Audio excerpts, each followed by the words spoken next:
Just 1 week ago, I did something that I myself should have apologized to Mion for. I'd hurt her badly. However, I hadn't realized that at all. Plus, with all the confusion that Shion's appearance had brought, I still hadn't been able to talk to Mion about it. Rena, you're right. I never realized anything until you tell me. Keiichi, hypothetically, if you had admitted you'd done something wrong right away and apologized to Michan, I wonder if Rika and Sakto wouldn't have had to disappear. Ah! They disappeared for no reason, not that. I couldn't answer right away. I couldn't admit to that. Wasn't Rena telling me right now, though, that I should have admitted to my crimes sooner? That if I had done that and apologized, would things not have gone in such a horrible direction? Rena's eyes were filled with kindness, but they weren't naive enough to forgive me for keeping silent, and they stared fixedly on my own. Yeah, you're right. If I had admitted my crime sooner, then Rika and Sakuto would still be dead. Wouldn't have had to die or disappear. Oh! Ah! I knew that was coming. The palm of Rena's hand slapped me on the cheek. I stood there unmoving, my head still tilted in the direction I'd been hit. It didn't hurt at all. I don't think that anyone has scolded you, Keiichi. So I'll scold you in their place, okay? I pressed a hand to my cheek, now warm with embarrassment, and quietly stared down at Rena's feet. Going somewhere you're not allowed to go was a very bad thing to do. Do you understand that? No shit. Uh, Answer me with a yes, Keiichi. Hi.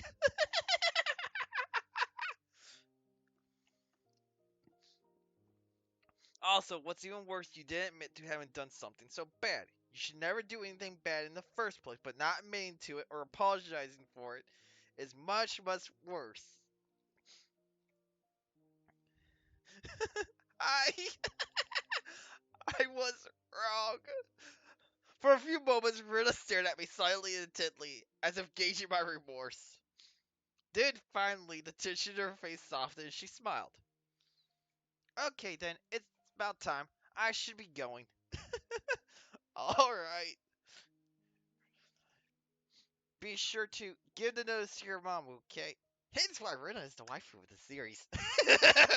Also, she's a psychopath with a machete.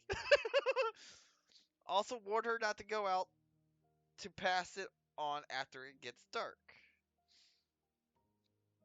I bent down to pick up the notes, which I dropped when she slapped me. The pages had come out of the class and were now making a mess on the floor. I gathered up one by one. My hand stopped at a single, more light-hearted page with peaceful sentences dancing on it. We still have plenty of homemade soy sauce in stock. Feel free to come to the Sonosaki house if you want some. Boom. What is this? I picked up the page and scanned the rest of it. They were stockpiling high quality soy sauce they got from faraway relatives in the Kita prefecture. They had gotten a big shipment recently. They couldn't use it all, so they wanted anyone who wanted some of it to feel free to come over, is what it said. As a PS, it said it arrived in barrels and to please bring a 2-liter bottle or other container for it. Wait a minute, Rika had to go get soy sauce the other night. That's how it tied together. Boom.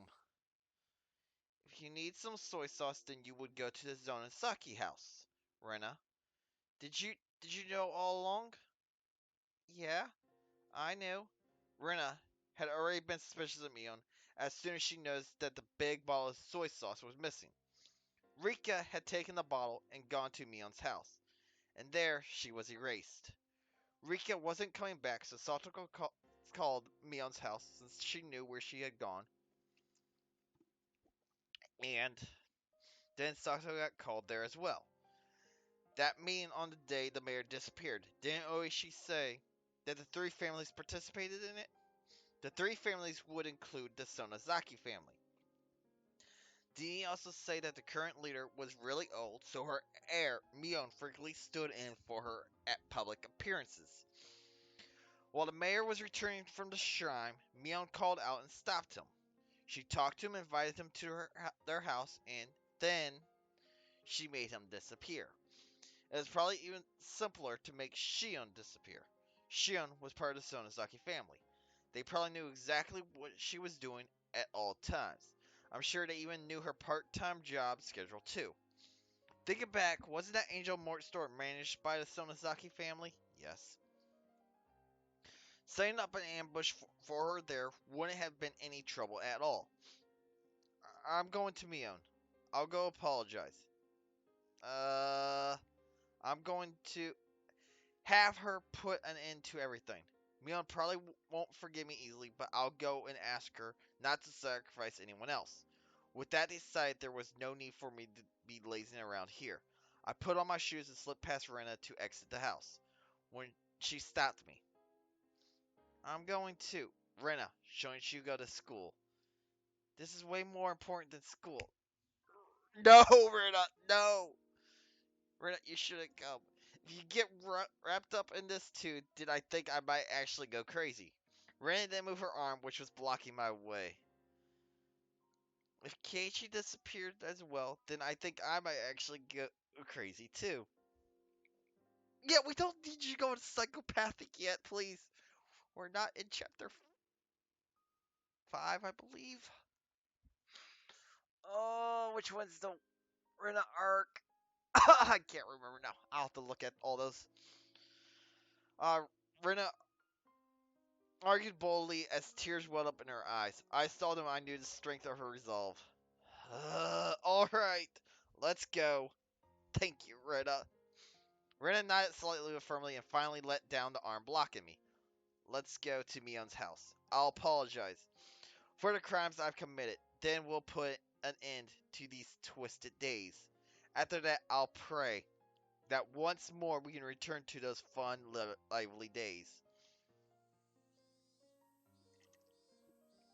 With Rena following me, I left the house.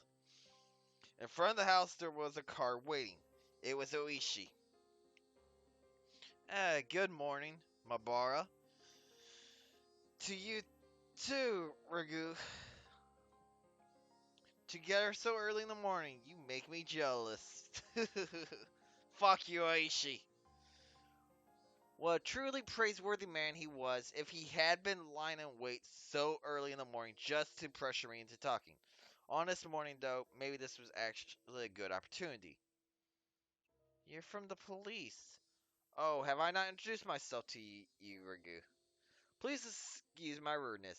My name is Oishi from the Okinomiya Police Department. Pleased to meet you. Are we telling Oishi?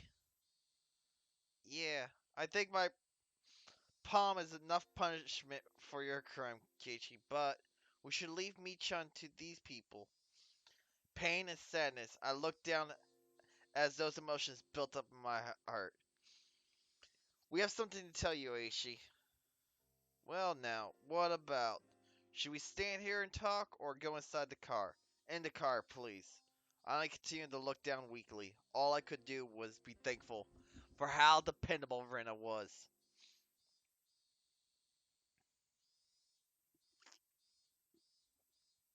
At Rena's urging, I revealed everything to Oishi. The latter, while making sure to throw in murmurs that he was paying attention every now and then, took notes. We continued that way for a while. How do you feel? Don't you feel a lot better now that you've told me? Oishi asked this while scratching his head with his ballpoint pen. Of course I don't feel better. The price that had been paid up until now for me, not owning up to my crime, had been so immense. But as long as that payment wasn't returned, the load on my chest could never be removed. His radio started to emit static. Bzz, bzz, this is Kumatari. Oishi, over. Yes, hello, this is Oishi. We got news a few minutes ago that she's been absent from school. No movement at the Sonozaki house. Our target is still on the premise. Yes, good. Keep a close watch out. Roger that. Cars 3 and 7 just arrived to support, and we've returned to base. Also, I think the division chief is looking for you, Ishi. He keeps annoying me too, even though I keep telling him I'm trying to get in touch with you. What should I do? If you're hard pressed for an answer, tell him you're actually under orders not to wake me up from my morning nap. Got it. The radio went silent. Of course. Sorry about that. It was about work. He just said there was no movement at the Sonizaki house, didn't he? Oh my, did it sound like that to you? That won't do. Please keep it a secret, alright? I don't have permission from the division chief to be making private inquiries like this. Oh, she had suspected me for a long time. Nor for questioning witnesses or for searching houses. We don't have permission for anything, really.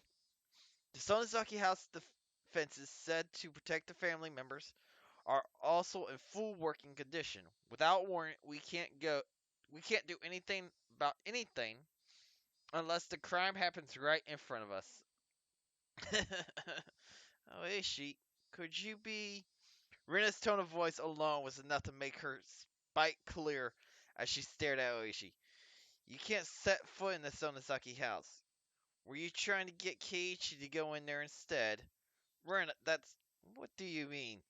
This person, just as I thought, he plays really dirty. Stop, you're hurting my reputation. That said, I'm all ears for your explanation, okay? Oishi lit a cigarette and responded to Rena wearing an expression implying he was calm and willing to let her comment slide. You can't get a warrant, but you always had your eyes on Michan because you thought she was suspicious. Yes. You plotted to incite Keiichi and have him go to the Sonosaki house. Then if something were to happen to him, you would have used that as an excuse to go in. Isn't that right? I only understood about half of what Rena was saying. I knew, however, that Oishi had been trying to use me. Even if Keiichi got hurt as a result, have you no shame? Is this how the police do things? My, my. Seems we have an incredible detective on our hands. Oh my, oh my. Would you be interested in taking our exam? I'll gladly write a recommendation letter to get you into the detective division. Fuck you, Oishi. You're despicable. Rena spoke quietly, her words dripping with hostility.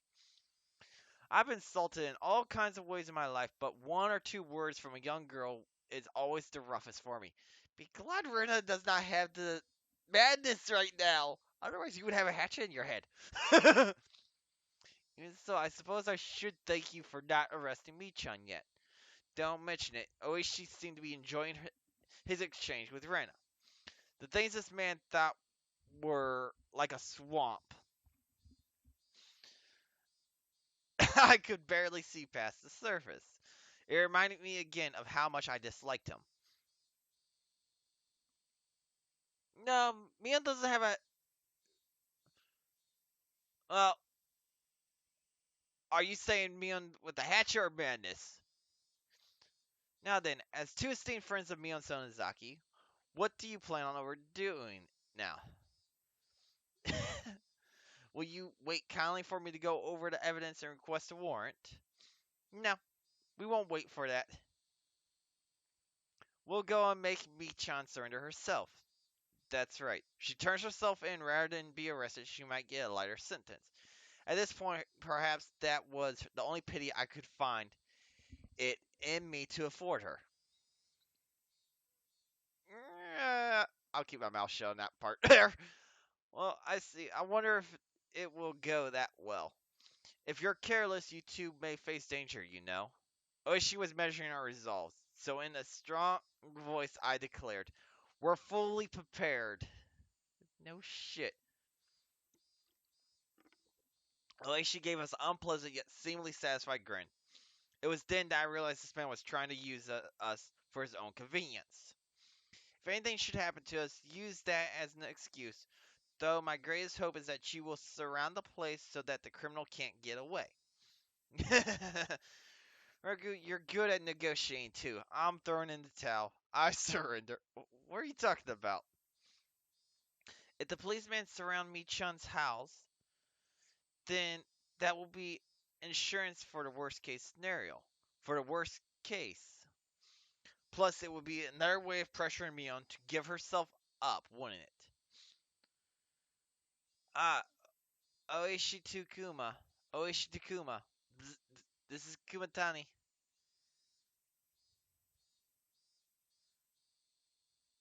Go ahead. Our two friends are going to play at the Sonozaki house. Make arrangements so that we can reinforce them if needed. Roger. They're all together. Two short conversation implied that our question was already a part of their plans. Keiichi is nice, depending on which arc you're in. Then let's get going. Want to buy some tea biscuits on the way there? Neither Rena nor I went along with Oishi's stupid joke. Damn. Oishi stopped the car at the place where we always waited for Mion. Come to think of it, I've never been to Mion's house before. I only heard that it's right down this road. This is as far as I could take you. According to our information, there's quite a few security cameras set up on the premises. Still, don't worry. I've got a bunch of youngsters ready and waiting to slip past them and go in.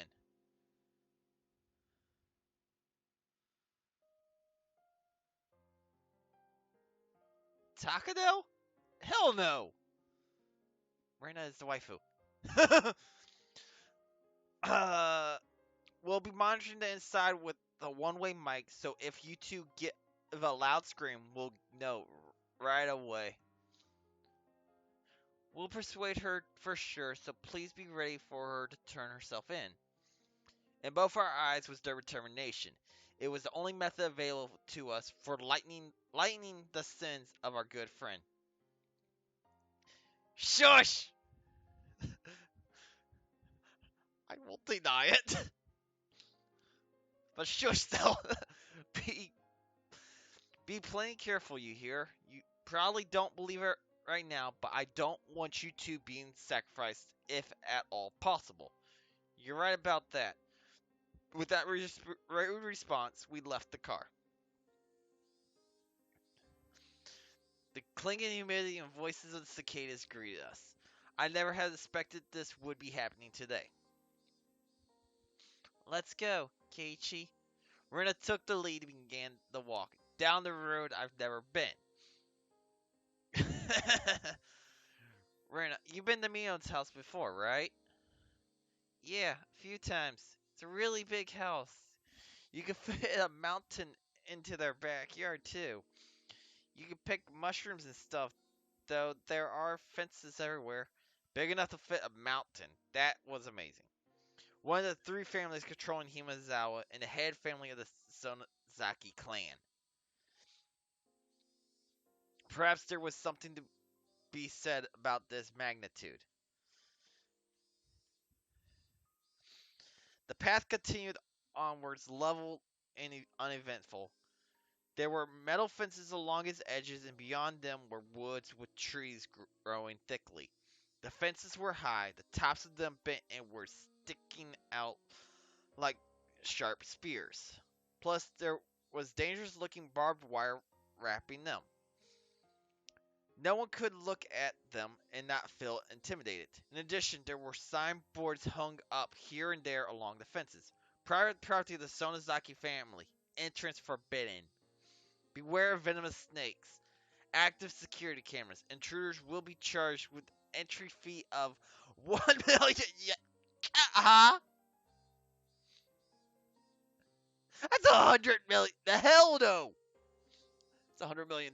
Fuck that shit. Right? No. No, that's only 10,000. It's only $10,000. That's still hell no. I don't even have that much. I never. Actually, I used to see that much. Used to. Shush! I was doing the zeros wrong way. This forest, or should I say mountain, is this all their yard? It's more like their domain.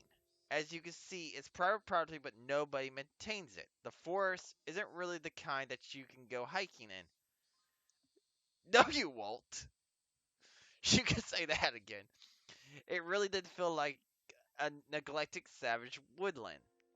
It was dark and damp and certainly not a forest that made you want to go for a nice walk. Fuck off. Maybe that's just what happens when a landowner has too much land. Like Oishi said, there were security cameras hung up all over the place. Though they had been weathered by wind and rain, casting doubt as to whether they were even functional. I thought if Mion is watching, I wonder if Mion is watching us as we come to her. I don't think she is. The only people living in Michan's house are generally her and her grandma, after all. There's nobody to watch the cameras. Well, a useless security system. Well, Michan's father seems like a pretty tough person to get along with. So whenever everyone in the family is getting together, the cameras are apparently working properly. That's right, Mion's father, he was a big shot Yakuza, wasn't he? Rena smoothly danced around the answers as she explained.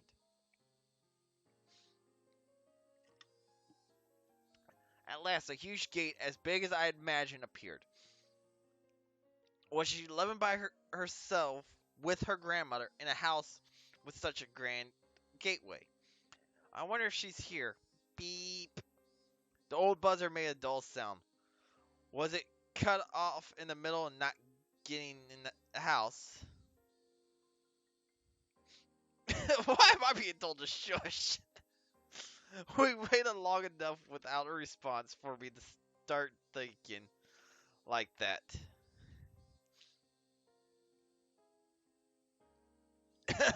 However, we heard footsteps walking through the gravel on the other side of the gate. I nervously balled my hands, my palms now swaying into fists. There was the clank of a bolt being released and the gate opening slightly. Slightly. Ugh. The person peeking out of the gap was none other than Mion. Well, this is unusual. Aren't you two going to school? No, they came to talk to you. Mion didn't seem all that surprised at visitors arriving in the morning, which wasn't a normal time. In fact, she almost seemed relaxed as if she knew we were coming beforehand. We stayed home today. Hmm.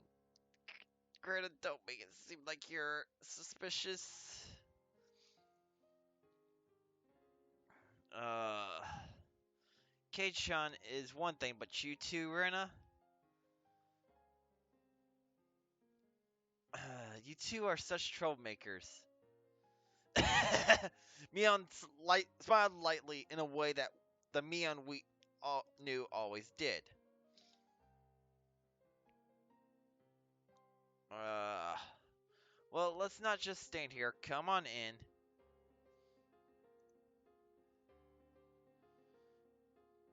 She gestured for us to follow her. I hesitated for a moment, looking at Rena. Let's go. Oh, great. Now comes the fun. Rena smiled cheerfully as she were passing through the gate of a good friend's house and then did just that. I rallied myself and then go through the gate too. On the other side, it hadn't been maintained very well, but it was clear that a lot was magnificently wide. It wasn't quite what you think of when you hear mansion, but it was very clearly a vast place. This is your first time you've been here, Kei-chan? Yeah, this house is enormous. Steep thatched roofs aren't in fashion anymore. This place could be a tourist attraction. I want to rebuild it using total average and boring reinforced concrete soon. Mion drillingly smiled as she said that, then closed the gate and relocked the heavy bolt.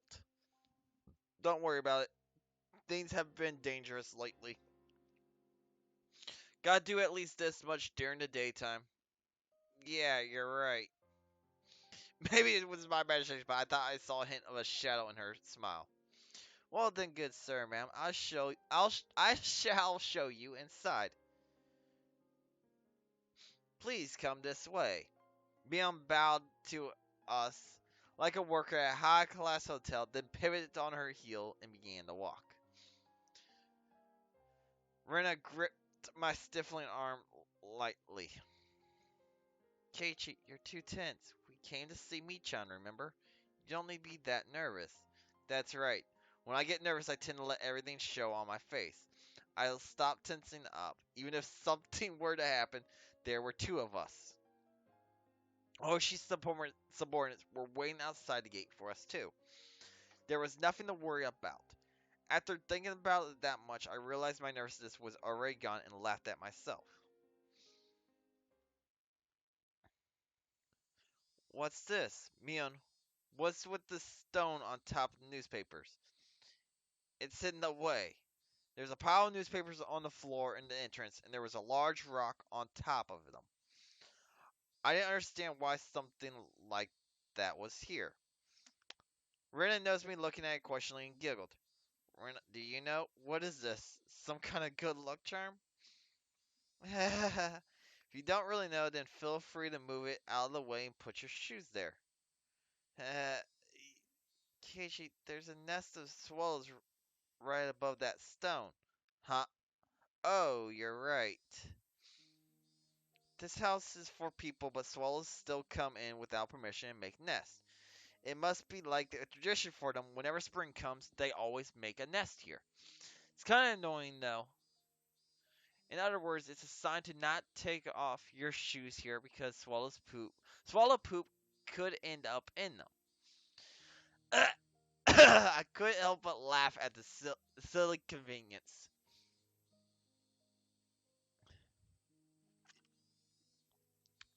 6 or 7, depending on what I'm doing. My laughter naturally spread to the other two. A really long time ago, the Sonozaki family apparently cultivated silkworms. Our ancestors would get all worked up over exterminating the swallows. When you think about it that way, maybe this is our just desserts. Anyway, come on in. Of course, Beyond would tell us to put our shoes underneath the swallow so they poop in it. Take a shit all over in our shoes. The house inside the house wasn't very bright at all. It was dimly lit, in fact, but mysteriously, I could still feel the elegance of the place. Mion seemed to want a more modern building, but traditional houses like this aren't bad either. No shit, I rather have a Japanese traditional house than hell what I live in right now. Truthfully, you're kidding, right? There's a terrible draft and the winters are freezing. Don't go making my house into property of cultural significance and getting in the way of renovations. Got it? What I want most is a house like yours, Kei-chan. I'm pretty jealous of it. It seems like it would be warm in the winter. Oh, but snowfall seems like it would be a problem. Snowfall's a problem. Does Himazawa get that much snow? Our latitude is south of Kanto, isn't it? Isn't this region warm? What is koi? There's nothing koi about what I've been saying or reading. You don't know, Keiichi? Himazawa is in an area that gets heavy snowfall. When we get a lot, everyone gets buried. Sometimes you can't even get out your house. Oh, great. Sometimes your car gets totally buried too, and you can't find where it is. I wasn't aware of that. Himazawa was that bad a place in the winter? Come to think of it, my dad, he said something like this place got plenty of snow so we could have fun building igloos. Still, your front door getting buried, not being able to find your car, that's way too much snow. No, I'm not. Sorry. Far from it. You remember from geography class, right? The western side of Japan gets cold winds from Asia. We're different from those softies protected by the mountains, nice and warm by the Pacific Ocean. I'm totally okay with being a softy and nice and warm. I hate the cold. No, I don't. I rather have the fucking cold. We'll have to have a training camp to get K-chan used to the cold this winter then. No way, no way. That's no way that's happening. I hate the cold and I hate training camps too, and I hate them even more put together.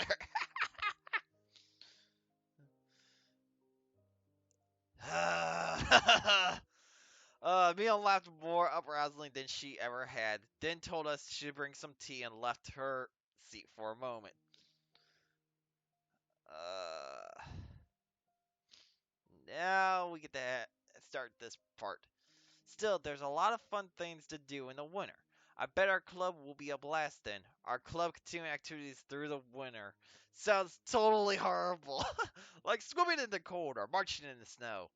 When did we turn into Mount Redhorn? Oh, yeah, there are definitely a lot of tough punishment games for the winter season.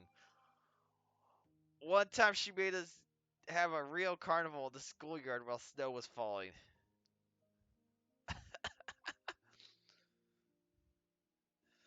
Oh, great. A real carnival sucks in the snow. I see the terror of our club care not for the season. The victor would be decided by who could be best adapt to the winter. Only events. We do snowball fights and shaved ice eating contests and treasure hunts in the snow. Wait, why is everyone outside? Why can't we play tabletop games in a nice warm room while it's snowing? Well, Keiichi, if you're saying things like that, then you're going to lose a lot this winter. Ah, we'll have a lot of punishment games and Rena won't lose. Ho! Don't give me that. Ho! I settled things with a cross chopped in the head.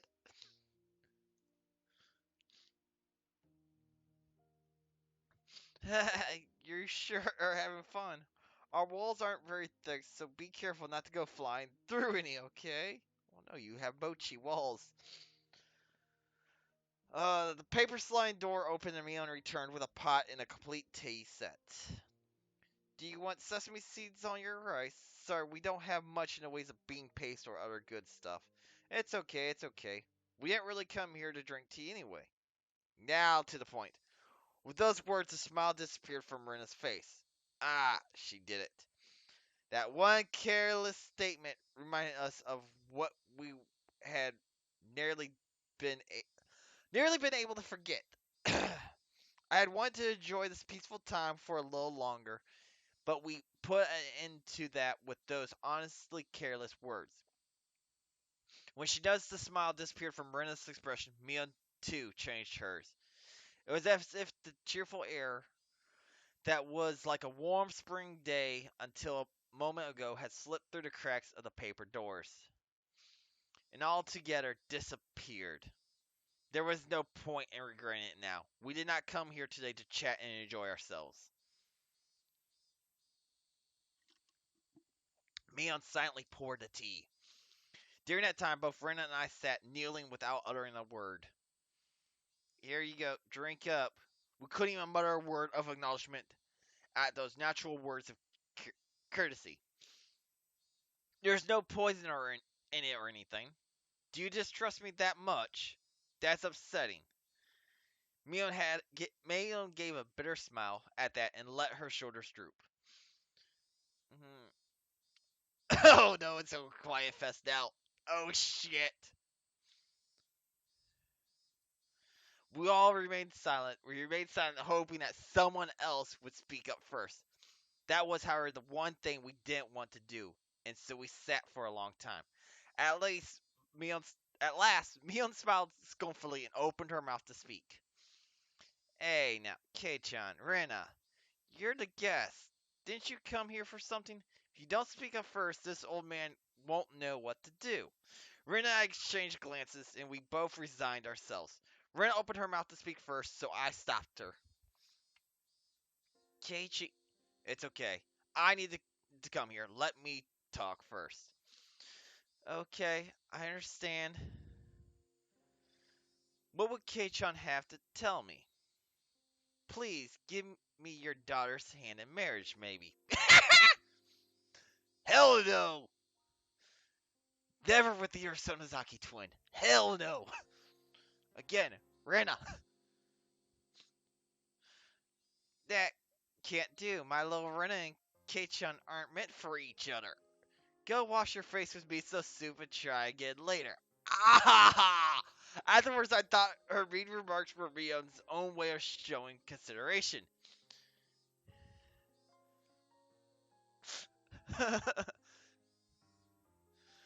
Mion had said those. Alright. Oh, yeah, no. God damn it, they had the same line almost twice. Mion had said those mean things in a totally normal voice, and it drained the tension from my shoulders. Mion, first, I have something to apologize for. You do? What for? Mion pretended that she didn't know what I was talking about, but I clearly got my point across. Shush, Java. Well, neither wa Nashi, the ritual storehouse behind the shrine. I went in there. Silence. I could see Mion's expression immediately become harder. I knew it was somewhere I wasn't supposed to go, but it was just supposed to be a little bit of an exploration. We didn't mean anything by it. Even so, I still shouldn't have done it. So I apologize. I'm sorry. To display my deepest sincerity, I pressed my forehead to the table. I meant it as my way of prostrating myself. You're not supposed to do it onto the table. You're supposed to step to the side of the table and then go down to the floor. Do it right, Keiichi. I figured it wouldn't feel sincere enough if I raised my head right away, so I left it there on the table for a while.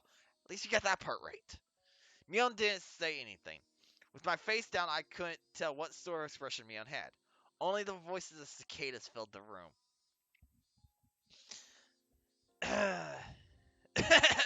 Mixed with them, I could hear the sound of the clock ticking. That was all. When I started to struggle to breathe from having my head down for so long, Mion told me to stop. You got me there. I didn't expect you to pitch it to me straight. You got me on the ropes. I looked up to see Mion's face was calm, but she was smiling faintly. If you understand that, even though it was only a casual exploration for you, Kate-chan, then there are a lot of people who think it's not a laughing matter. Then it's okay. There's an old saying when in Rome, do as the Romans do. It's been days since then. It may be too late, but I apologize. What I did was wrong. Please forgive me. I could feel pitiful tears welling up within me. If I had done this sooner, maybe nothing terrible would have happened. It's okay. If you know what you did was bad, then that's enough, right? Mion spoke like it was someone else's problem and I wasn't happy about it. Mi-chan, Keiichi is apologizing seriously. I think maybe you should respond seriously as well. As well. I am being serious though. Do I not look serious to you, Rena? You don't. Rena was giving her tit for tat, and so the room's atmosphere quickly began to grow sharper. She was right. Even though I came here to speak from the heart like this, it felt like she hasn't been taking this seriously. Obviously, Rena isn't fond of that. Keiichi, you can get up now. Let's tell her everything. That looks like what Mi-chan wants too. I had known it would turn out like this from the beginning. Hadn't I come here prepared for that? I mustered my willpower and bit my lip. God damn it, why are we constantly biting our lips? Mion, you called Rika and Sakato the day before last, right? I don't remember doing so. If you have a reason to think so, would you let me hear it? It was evening before dinner time. Rika should have come here, bringing a big bottle of soy sauce to have you share some with her. Mia was trying to keep from showing any reaction, but I didn't miss her eyelids twitch. Just a little bit. Why do you think that? It's not hard to understand, Mi-chan. You saw it too, didn't you? Rika's room. Mion put a finger on her forehead and acted like she was thinking. There's chilled tofu but no soy sauce. Plus, the big bottle of soy sauce that should have been under the sink was nowhere to be found. What? Is that why she would have come here? Mion, drop the act. You wrote it yourself on a notice, didn't you? That you share your soy sauce. Mion scratched her head. I heard her ever so faintly click her tongue. It was as though we found out she purposely given too little change to a servant. That's all I could feel from her. Then, Michan, Rika, you, uh, you hit her. Rena hesitated for a moment. I could tell she didn't want to use the word erased, and that she was struggling to find another word. That was really supposed to be the end, wasn't it? For you, anyway. What are you talking about? You didn't foresee that Rika would tell Sakato that she was going to your house, did you, Michan? Did Sakato called, right? Might Rika be imposing on you? Yeah, probably just like that. You sound just like her. Michan, you were in a bit of a bind then, because someone knew that Rika had come here. So you decided to lure Sakato here too. Lure her out? Like how, I wonder? Mion prodded Rena on as if trying to get to the good part of an interesting story. I, however, knew I had been watching Mion change the whole time. She was restlessly twirling her fingers. She had clearly lost her calm. Of course, it was really a slight thing, and only I, who had been watching her this whole time, would have known. Mion was panicking. Oh no shit, she's being called out, and it's not Mion. What Rena was saying must have been a bullseye. It probably went like this, Sakato. I actually made too much dinner today, so why not come over and eat? Rika came early and already ate some. Something like that. Scratch. Mia's nails dug into her knee. There's no recording of the phone conversation or anything, so how do you know that much? I know it because the dinner that Sakato made for the two of them was plastic wrapped in the refrigerator and hadn't been touched. For a few moments, Mion's face was frozen in utter amazement. She looked like she couldn't believe that this person in front of her was Rena. With just that to go on, how did you even guess that what we said over the phone? It's a long explanation, so I'll get to the point. The contents of that refrigerator provided a vivid account of what you said over the phone when you lured her out. Mion's jaw remained on the floor. There was That was the only thing I could describe her. Well, only way I could describe her face. That's. I had no idea I had such an incredible detective right next to me the whole time. I can't believe you figured out everything down to the phone conversation just from what was inside the fridge. You got me there. You got me. You got me. As if the dam had burst, Mion convulsed into laughter. Her laughter, though, definitely didn't make us want to laugh at all. Mion grew tired of her dumb laughter, heaved a big sigh, and scratched her head. It almost seemed like Mion had lost a detective punishment game for the club or something, and her punishment had been decided. Oh, how fun it would have been if that were true. An incredible detective, Michan, you're the one who guessed what Oishi told us. He called me an incredible detective too. As soon as she heard Oishi's name, Mion's eyes began to display panic more clearly, so that anyone would be able to tell. Mion, the police have suspected you for a long time now. Oishi's officers have had the house under observation so they could break in at any time. Mion attempted to feign calm, but it looked like she was having a hard time with that. Part of her couldn't believe that the police had her surrounded, and she closely examined Rena's facial expression. However, she couldn't detect a hint of falsehood. Finally, Rena, or finally, Mion seemed to accept the fact that the police were encircling the house. Was the mayor Michan too? Were Tomitake and Takano you as well? Mion didn't answer our rapid fire questions. I could clearly see impatience in her eyes, which were still fading calm. At least Mion, who had been sitting there lazily, readjusted her cushion and sat herself upright. At that moment, the atmosphere in the room completely changed. Mion's expression also changed. The impatience and wonderment in her expression disappeared and she became so solemn you would think she was about to conduct a tea ceremony. I could sense it. It was now, in this moment, Mion had ceased to be Mion, but had changed into Mion Sonozaki, the current heir of the Sonozaki house. That solemn atmosphere about her was clearly abnormal. It was entirely different from that of the Mion that I knew. Now I could believe it. Now I could believe that she was the young leader who commanded the entire Sonozaki clan. Mion quietly placed both her hands on the tatamari mat and gave a beautiful, elegant bow as if this really were a tea ceremony and named herself. We meet for the first time. I am the current heir to the Sonozaki house. My name is Mion. Mion's movements were so elegant they could cut, and we couldn't even answer her.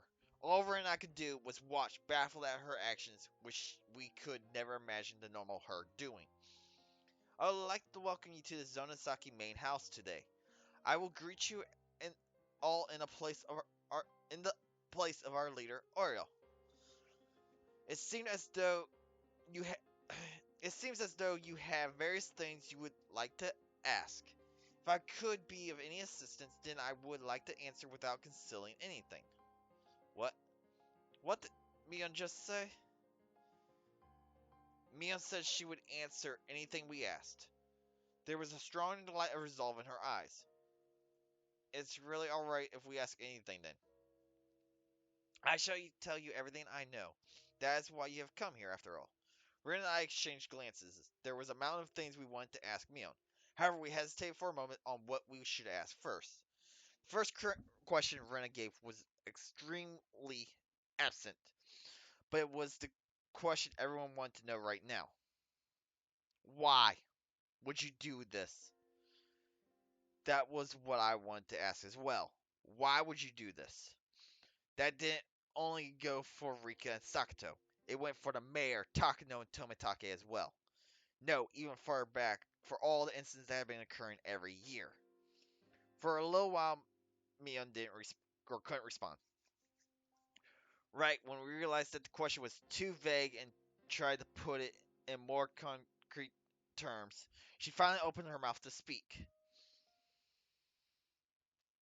To answer that question will take some time. If that is acceptable, however, then I would be all I would by all means like you to hear it. She spoke calmly. She spoke with a clarity that a grandmother might use when telling a story to from a long time ago. Do you know that Himazawa village used to be called Onagafuchi village? Rena nodded lightly, but then shot me a glance asking if I did. I returned her nod. Himazawa was once called Onagafuchi village. Yes. I heard all about it that the night Takano from Takano in the ritual storehouse. They firmly believed that demon blood ran through their veins and cut off all contact from the outside world. They were worshipped by those in the villages at the foot of the mountains and treated like transcendents, those capable of magic. That's right. Our ancestors in Onagafuchi village were proud transcendents descending from the demons. Those in the villages at the foot of the mountains worshipped and honored them. Nevertheless, all that decayed with the end of the Tokugawa era. The black ships arrived. The era of the samurai ended. The era of the national isolation ended. When those from the west came to the east. And the tradition of worshipping Onagafuchi village quickly disappeared. Those things that lingered from the past were all to be detested. That was the kind of era it became. The Meiji era began in the name of Onagafuchi village with its long history, was forcibly changed to Himazawa Village. I have heard the Meiji government strongly wished to erase the old customs. The Bolsh- the Bolsh- ugh, the abolishment of feudal domains and the establishment of prefectures. An era had begun, seeing Japan sprinting up the stairs that were beyond their means to try and reach the same level as the rest of the world. All things in the Western style were to be extolled from all old traditional things were to be scorned. That was the sort of era it was. Again, bringing the West, take out the old. Our ancestors in Onagafuchi village were proud transcendents descended from the demons. Onagafuchi village disappeared in a flash. At last, Japan, provoked by the great European powers colonizing countries in Asia one by one, began a policy to increase its wealth and military power so that it could stand as a global power in its own right. Conscription began and they won war after war, the first Sino-Japanese War and the Russo-Japanese War, and until the Pacific War broke out. They recklessly climbed the staircase toward modernization. At the time, Onagafuchi had already lost its impenetrability. The villagers once worshipped as transcendents were now on the receiving end of inhuman treatment. The sacred Onagafuchi village had been groundlessly labeled an isolated village of those affected by incurable diseases, a mere shadow of its former self, and stood on the precipice of an era of hardships.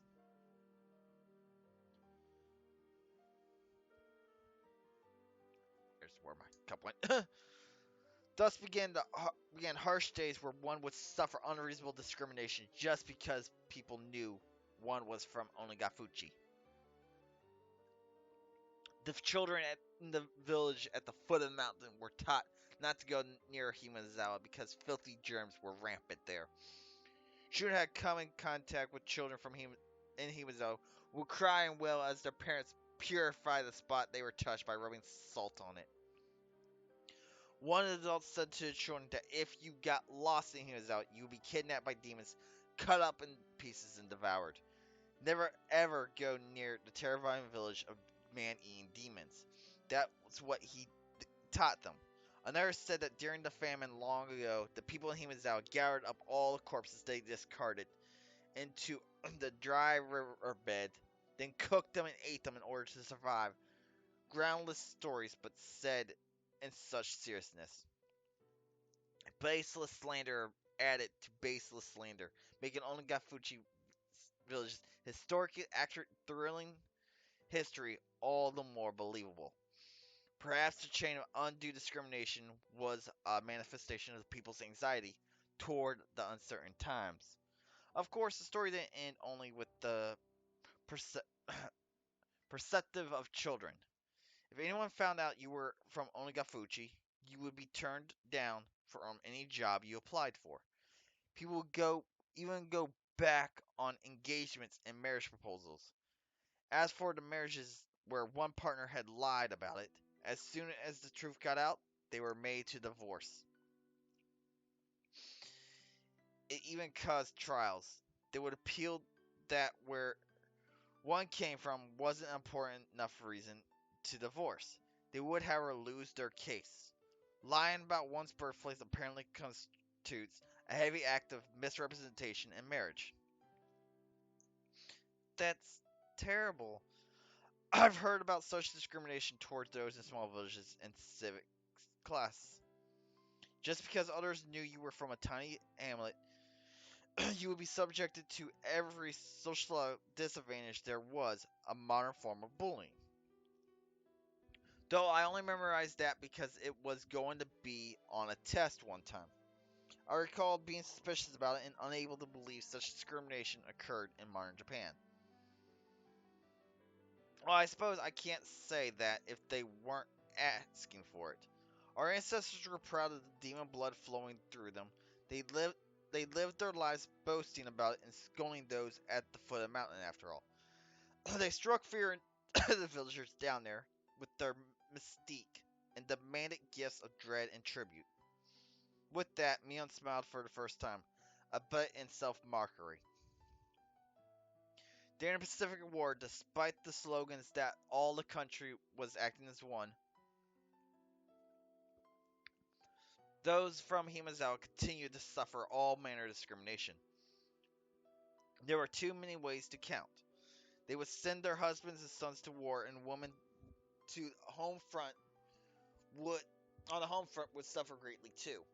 My grandma remembers it well. She remembered it being a difficult time. Even that bitterly long war, however, finally ended in 1945. Himazawa had lost many male hands, but at last their fathers and husbands and sons returned to them. Of course, there were also many who didn't come back. Nevertheless, for those in Himazawa who were at their limits, barely able to maintain the village without the men, they returned. Their return was a very happy thing. MacArthur's GHQ set to work on drastically improving mindsets and strove for the abolition of unfair discrimination. They could feel day breaking on the dismissal night that was the previous era. Himazawa was on the verge of turning into a ghost town. Those in the village started to say that they should rebuild it once again and got to work trying to make the village even a little more plentiful. During that time, someone appeared who built up a fortune through a vast number of dealings in the black market. That was Mion's grandfather, the husband of the elderly current family leader, Sohei Sonozaki. Sohei said that he managed food warehouses in the Harbin after being dispatched to the Chinese mainland. When it was time to pull out, he conspired with his superiors and comrades and stole a great deal of the army's canned goods. He hid them somewhere in the Seto Island Sea and sold them widely at a huge price on the black market, thus earning a fortune. So he didn't spend that fortune for his own pleasure either. He entrusted the entire amount to his wife, the head of the Sonozaki family. Let's revive this ruined village. All who live here are our family, and this fortune is our collective property. So he proclaimed to my grandmother, the current head of the family. That vast fortune was a huge reason why Himazawa was revitalized after the war. I see. With that, Himazawa came back to life, and that's how the Sonozaki family had established its current prosperity. Of course, there were many people who begrudged the money coming from the black market, but the villagers no longer minded. They succeeded at one business venture after another. Those who had succeeded freely supported those who followed them. The giant family of Himazawa, tied together with strong bonds, kept on expanding its influence. The Sonozaki family, the center of everything, would be extolled for a long time as the minds behind Himazawa's renovation or revitalization. The person in the middle of all of it was your Nana, Michan? That's amazing. What a great success. Mion looked like she was honestly happy Rena had praised her. However, around 1955, the wind started blowing in the other direction again because of the canned flesh incident. Canned flesh. It sounds so hideous that just hearing it made me nauseous. Someone naming himself as my grandfather, Sohei Sonozaki's superior, confessed that those canned goods had been human flesh. Himazawa, a village in which demons lived and ate humans. They were just about to wipe away that cursed stigma.